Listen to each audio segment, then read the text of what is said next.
Edwina का letter पेश कर। चलिए आशुतोष जी, अनुमति दीजिए, आशुतोष अनुमति दीजिए, मैं पेश कर रहा हूँ एडवीना को लिखा लेटर। मैं लेटर पढ़कर सुना रहा हूँ। तुम्हारे झूठ को फैलाने वाला मानने वाला नहीं है। और साहिल मैं अभी लेटर था नहीं था वो ढूंढने का मेरे पास कोई तरीका है नहीं बोला जा सकता, लेकिन चित्रगुप्त के नाम से खुद को वीर सावरकर। चलिए एक दूसरे पर टिप्पणी नहीं। चलिए जरा दोनों को शांत करिएगा। आशुतोष के पास मुझे जाना है। आशुतोष, अभी आपको अधिकृत तौर पर इतिहास में रुचि है कहा गया है, और ये कहा गया है कि आपको इतिहास में रुचि है, तो आप जरा आपका भी बयान रख दीजिएगा ये पूरे अंबेडकर विवाद पर। लेकिन मुझे थोड़ा सा पॉलिटिकल सवाल पूछना है आप और को मुझे यह सवाल पूछना है कि क्या संविधान की डिबेट जो लोकसभा चुनाव के वक्त जिस तरीके से रंग लेके आई और जिसका असर चुनाव पर हमको पड़ता हुआ नजर आया, उसके बाद अब संविधान का हवाला देकर ही कांग्रेस और विपक्ष को कहीं ना कहीं कॉर्नर करने की कोशिश की जा रही है। देखिए यूसीसी का मुद्दा अब निकल कर आ गया।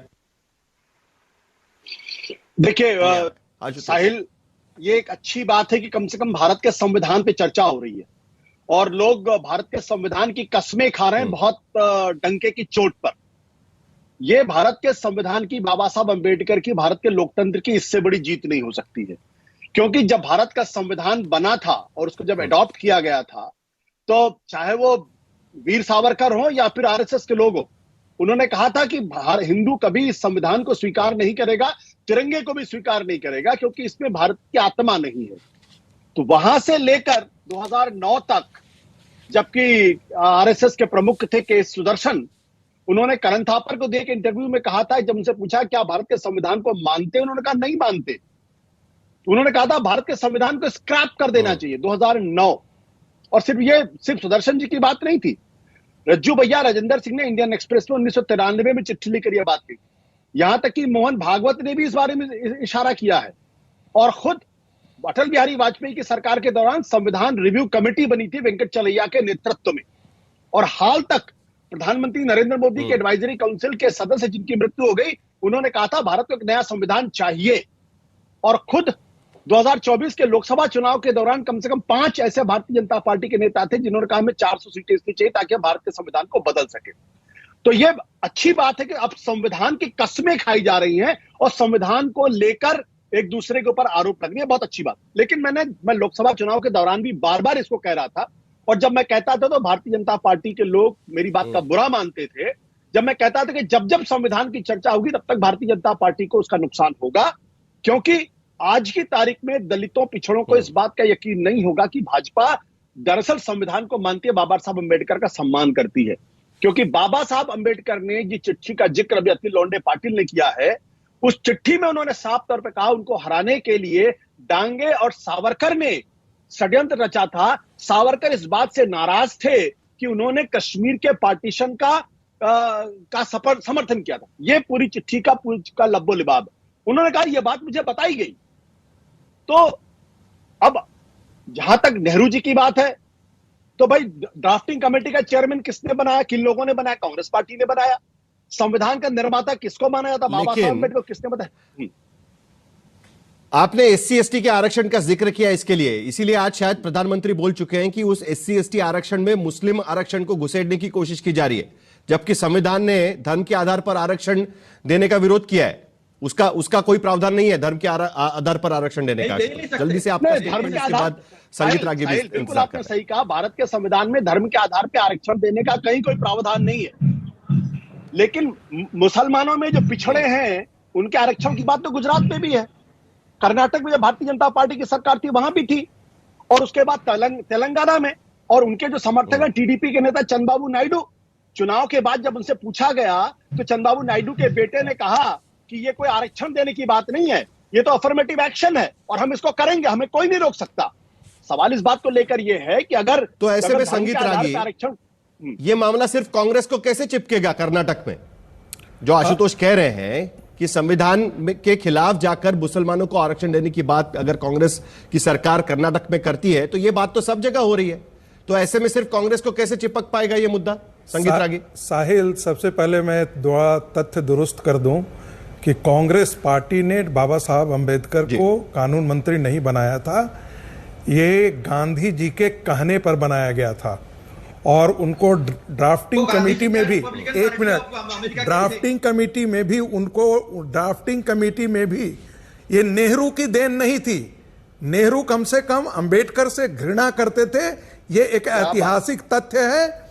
एक दूसरी बात जहां तक यूनिफॉर्म सिविल कोड की बात है, तो बात जिक्र चल रही है कि संविधान जो है वो आरएसएस ने नहीं माना, आरएसएस ने ये कहा। अरे संविधान के साथ तो कांग्रेस पार्टी ने नेहरू के समय से ही बलात्कार किया। 35A बिना संविधान में संशोधन किए हुए पिछले दरवाजे से घुसाया गया। और बेशर्मी ये देखिए कि वो संविधान के परिशिष्ट में है। यदि आप आर्टिकल पढ़ेंगे संविधान में तो 34, 35 और 35A होना चाहिए। लेकिन राजनीतिक दुष्टता देखिए, राजनीतिक छलावा देखिए और राजनीतिक गंदगी देखिए पंडित नेहरू का, कि जा करके उसको संविधान के परिशिष्ट में डाला। आइए, मिसेस गांधी के दौर में सबसे ज्यादा गंदगी किससे हुआ था? 42वां संविधान संशोधन, जिसमें पूरी उसे मिनी कॉन्स्टिट्यूशन कहा जाता है। इसके अतिरिक्त संविधान की प्रस्तावना बदली गई। लेकिन फ्रॉड देखिए कि कांग्रेस पार्टी ने डेट वही रखा, 1950 का ही डेट रखा। इससे बड़ा राजनीतिक फ्रॉड कुछ हो सकता है क्या? यह राजनीतिक फ्रॉडगिरी करने का काम किसने किया? यूसीसी, कांग्रेस पार्टी ने किया। यूसीसी की बात आप संविधान सभा की जरा बहस को पढ़िए, सुन लीजिए, संविधान सभा की जरा बहस को पढ़िए। उसमें एक मुस्लिम मेंबर ने एक अमेंडमेंट प्रपोज किया था कि यदि कोई कम्युनिटी चाहे कि ये यूसीसी नहीं आए तो उस पर यह लागू नहीं होना चाहिए था। लेकिन डॉक्टर अंबेडकर ने इसे रिजेक्ट किया और कहा कि ये 1937 से पहले तो सरिया लॉ था ही नहीं, ये तो 1937 में कोडिफाई किया गया। लेकिन आप आजाद भारत में कांग्रेस पार्टी ने मुसलमानों के हाथ में संविधान को गिरवी रख दिया, इस देश का आंशिक इस्लामीकरण किया, गिरवी रख दिया। अतुल लोंडे पाटिल देखिए क्या कह रहे हैं, वोट बैंक के डर से यूसीसी नहीं रहे। चलिए अतुल लोंडे पाटिल जल्दी से आपका जवाब। जहां तक ये जो है अभी इनकी आवाज नीचे कीजिए, मैं बात कर रहा हूं। बहुत ख्वाब है, बीच में नहीं बोला। ये जो जहर है ये नेहरू जी का हो गया। जरा लोंडे पाटिल से जवाब ले लेते हैं, समय खत्म हो रहा है मेरे पास। संगीत रागी जी समय खत्म हो रहा है, अतुल लोंडे पाटिल जल्दी। आरएसएस के स्कूल में जो जहर सिखाया जाता है वो जहर ये संगीत रागी यहाँ पर दे रहा है। इस देश में जब कॉन्स्टिट्यूंट असेंबली में डिबेट्स हुई, उस डिबेट्स में हुआ कि जिस धर्म के नाम पर जो विभाजन इस देश का हुआ था, जिसके पुरोधा थे जिन्ना और सावरकर, इनके वजह से धर्म के नाम पर इस देश का विभाजन हुआ था। 1936 के इलाहाबाद के अधिवेशन में सावरकर ने टू नेशन थ्योरी सबसे पहले रखी थी। ये इसका आवाज कम करो, ये जहरीले साहब का आवाज कम करो। ये जहरीला साहब मुद्दे पर रहते हैं। ये जो भाषा का इस्तेमाल करता है ये जहरीला साहब, इसका आवाज कम करो। मैं बीच में बोल नहीं रहा था, संविधान को नकारने वाले संगीत रागी जी उनको बोलने दीजिए, आपकी बात पूरी सुनी गई है। जल्दी से अतुल लोंडे, मेरे पास समय खत्म हो रहा है। अनुराग भदौरिया भी कुछ कहना चाह रहे हैं, जल्दी से। उस स्कूल से सीखा हुआ संगीत रागी जो है ये झूठ बोलता है, इसे सच कुछ पता नहीं होता है, ये सिर्फ आकर नफरत फैलाने का, द्वेष फैलाने का काम करता है। देशवासी है, इसे समझा दो कि जब डिबेट करते हैं तो सभ्यता से डिबेट करें और शब्दों का चयन अच्छे से करें। तो हमें बहुत अच्छा आता है। चलिए दोनों को शांत करिएगा, सभ्यता से डिबेट होना जरूरी है। अनुराग भदौरिया जल्दी से 20 सेकंड में आपका जवाब, उसके बाद आशुतोष भी कुछ कहना आ रहा है। जल्दी से अनुराग भदौरिया। अरे मेरी बारी कब आएगी? देखिए आजकल भारतीय जनता पार्टी कानून बनाना नहीं चाहती है, आएगी आपकी चाहती है, अनुराग भदौरिया जल्दी से खत्म करिए। हर कानून को थोपने की कोशिश करती है।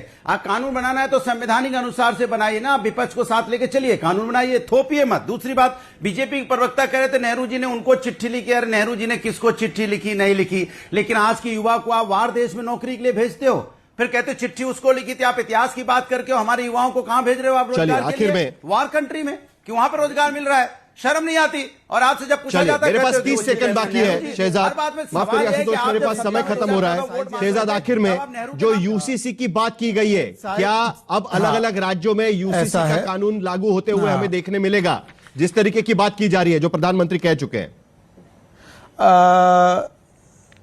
साहिल ji, UCC directive principles of state policy में है, तो निश्चित वही स्वरूप हो सकता है। और दूसरी बात, हमने इतिहास की बात नहीं की, खड़गे जी ने की, तो मैंने जवाब दिया। 16 जनवरी 1952 का लेटर है नेहरू जी का एडवीना जी को। और दूसरी बात मैं ये कह दूं कि ईवीएम